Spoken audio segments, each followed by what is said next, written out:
Brooklyn has spots that only real Brooklynites know. The places that existed before the condos and the coffee shops, and the people who moved here 5 years ago and act like they invented the borough. And if you're actually from Brooklyn, you remember when these neighborhoods were ours, when rent was affordable, when you knew everyone on your block, and when Brooklyn felt like Brooklyn instead of Manhattan's expensive little brother. Tell me if you remember these spots, because this is the real Brooklyn, not the gentrified version. Junior's on Flatbush Avenue, where the cheesecake was legendary and going there felt like a special occasion, sitting in those booths with your family after church or a graduation, and even though it's still there, the neighborhood around it changed so much that it doesn't hit the same as when Flatbush was actually Flatbush. The original L&B Spumoni Gardens in Bensonhurst, where you'd get square pizza and spumoni in the summer, sitting at those picnic tables in the back. And the whole neighborhood would be there because that's what you did on hot nights. You went to L&B and you saw everyone you knew. Coney Island Avenue with every type of food you could imagine, Bangladeshi spots next to Turkish spots next to Mexican spots.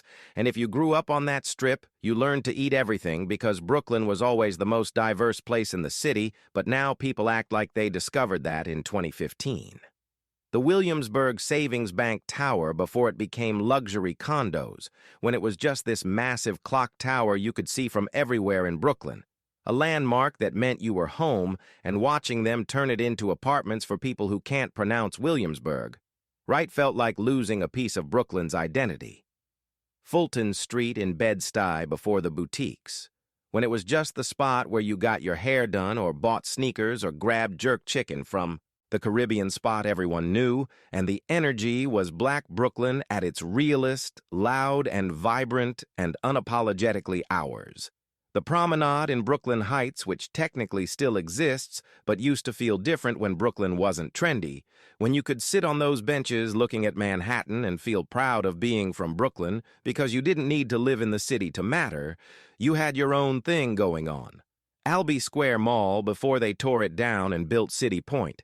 A spot that wasn't fancy but was ours, where you'd go after school to waste time, see your friends, and just exist in a version of Brooklyn that didn't care about being cool or hip or whatever people call it now.